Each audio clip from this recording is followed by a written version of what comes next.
Good morning, guys. Welcome back to Homesteading Off the Grid, and welcome back for another morning ramble.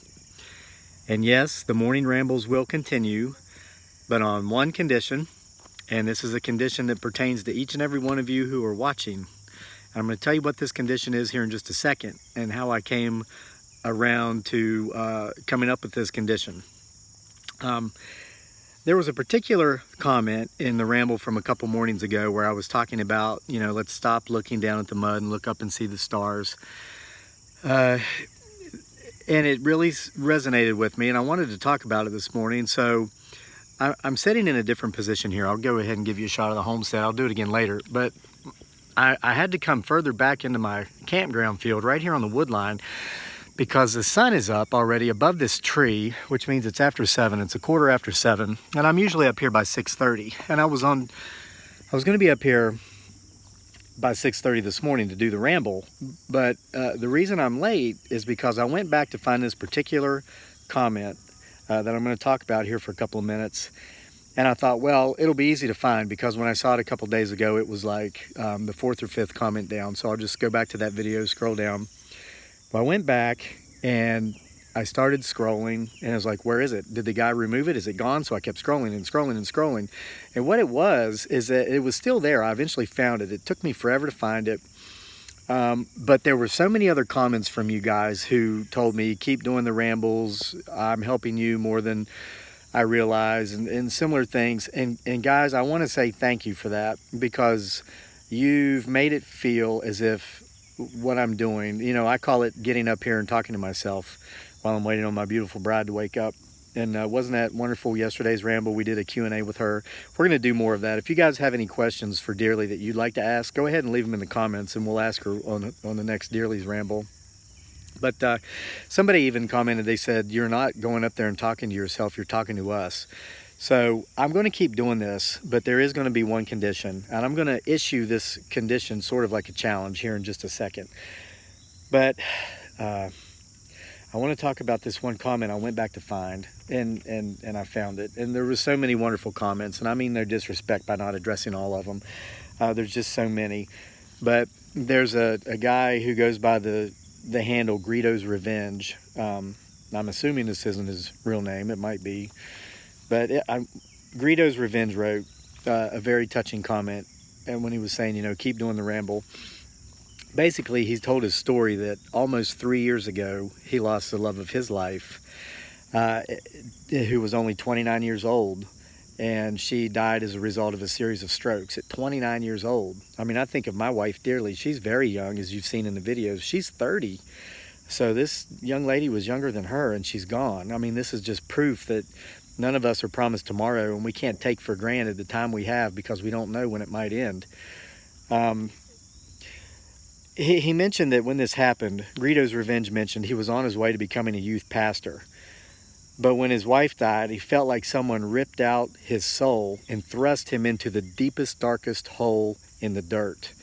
And I can't imagine. Greedo's Revenge, I've never been where you are, or where you were, and where you remain. My heart goes out to you. He said, when I talked in that video, when I was talking about staring at the mud, and my story, I was on the beach, a muddy beach in the Philippines, pounding dirt, crying because of relationships that are no longer part of my life, which I hope someday will be again. And I talked about how dearly my wife reached through that darkness, as she came through the darkness as a light, and shined her light of love on me and helped pull me out of that darkness, and made everything that we have today possible. And Greedo's Revenge wrote, he said, I felt something I haven't felt since my wife left this earth. And this is when he's watching this part of my video. He says, I felt that a love to that degree may still exist in my heart. And these are key words here. I want you to focus on that. He's saying this still exists in his heart. And now he says, I wish to pick my head up and find another shining star to fill my remaining days with happiness. Greedo's Revenge, thank you so very much for sharing your story with us. I know that was not easy, because I've shared some stuff on here with you folks. It's not been easy to share. So it takes a lot of strength to share those stories. Guys, our life story does not end when we die. our life story ends when we stop writing it. And so I'm scrolling through these comments and I'm like, so many people saying, keep doing this, I inspire you, I'm motivating you. And my mind began formulating a pattern and a mathematical equation here as I see things, at least, and we all know I'm half nuts, right? But each and every single one of you who watch these morning rambles and who tell me to continue them have something in common. And here's your challenge. Here's the condition upon which I'm going to continue these rambles.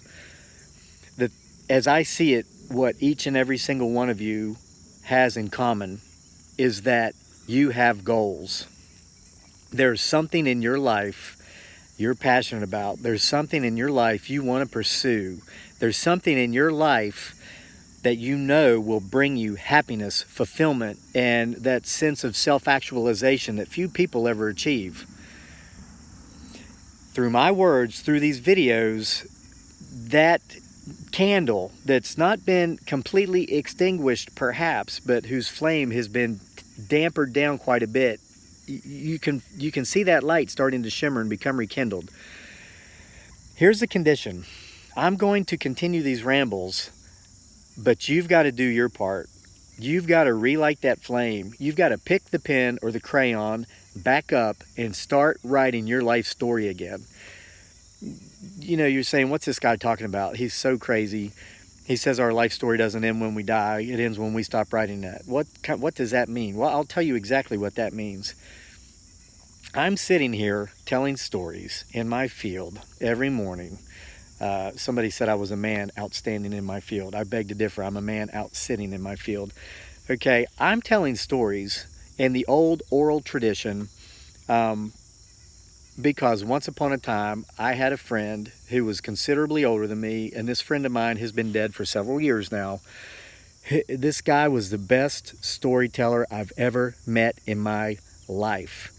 I've mentioned before, Stephen King's my favorite author. I've talked about Ayn Rand, a great writer. I've talked about, you know, there's so many. I like Mark Twain when it comes to classics. Michael Crichton was one of my favorite authors. He passed away from throat cancer some years ago. These people I just mentioned had better be lucky that this guy that I'm talking about, and his name was PJ, and that's all you need to know.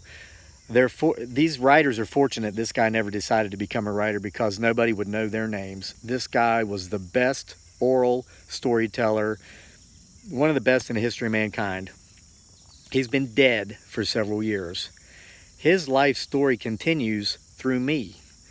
I was a little kid back in the backwoods of Appalachia, sitting around an old hunting camp listening to this man tell stories, and here I am 30 years later telling stories to you, and this guy's been dead for a long time. Now, there are people probably within a stone's throw of me here whose life stories have already ended because, number one, they never lived it. Number two, they never told it.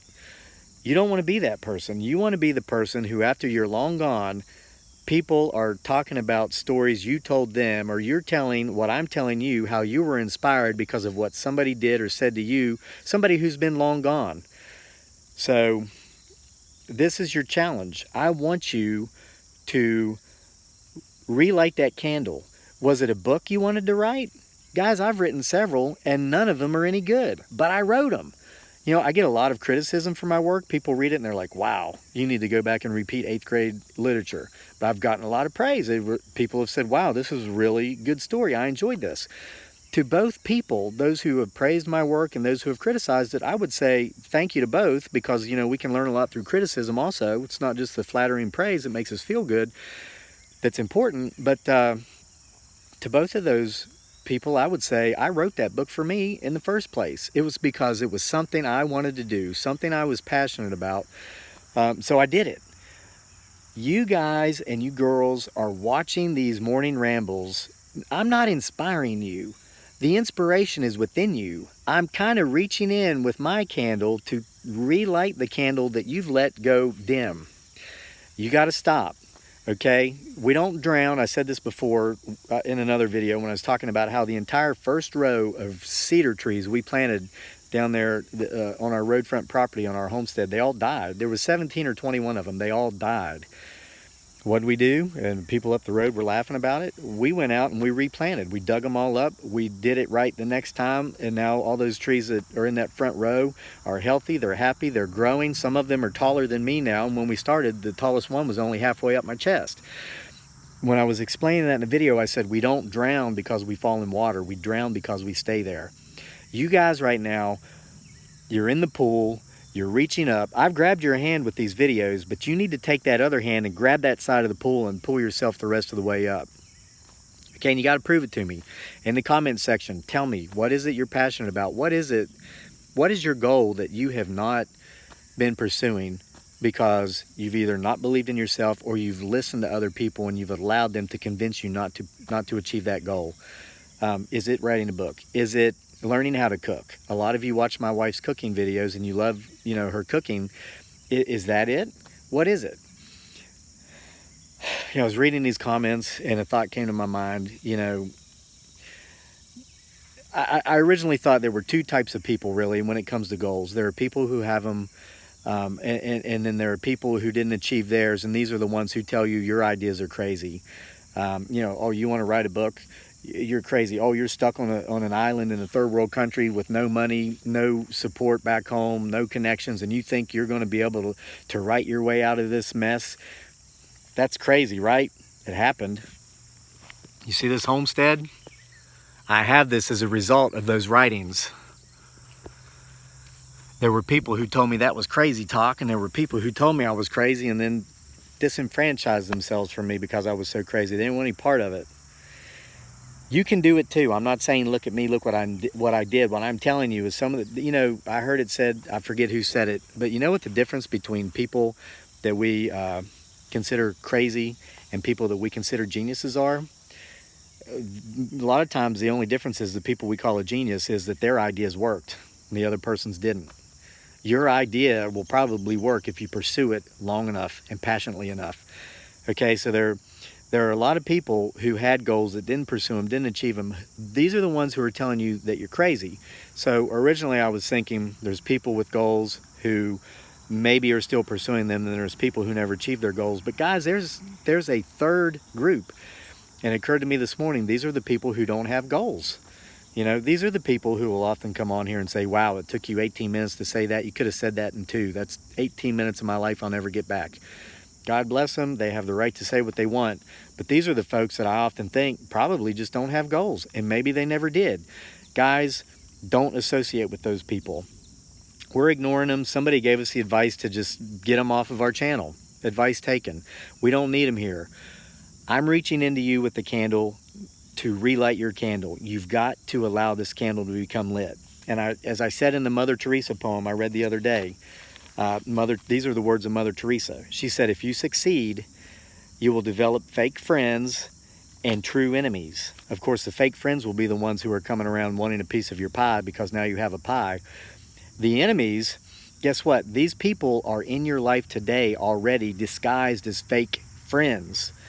The people who hate you because you succeed are the people who probably saw that light shining within you before you achieved your success, and they didn't want you to let that light shine.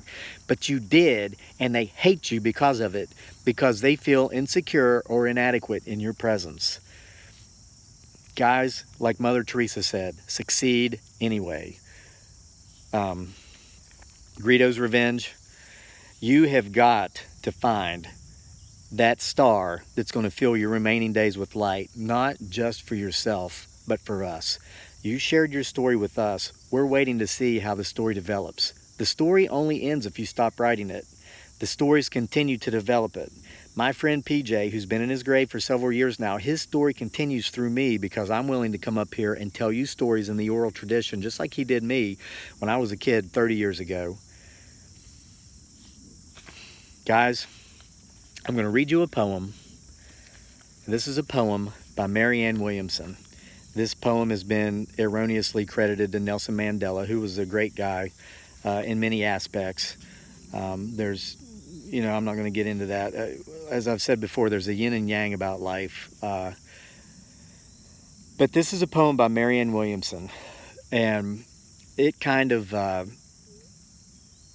it brings home the point I've been making today. And And I go back, and I read this years ago, and like the Mother Teresa poem from the other day, this is a poem that I like to read a couple times a year. And I want you to listen to every word of this, because this applies to you today. This is part of your challenge. This is a poem called Our Greatest Fear. It is our light, not our darkness, that most frightens us. Our deepest fear is not that we are inadequate. Our deepest fear is that we are powerful beyond measure. It is our light, not our darkness, that most frightens us. We ask ourselves, who am I to be brilliant, gorgeous, talented, and fabulous?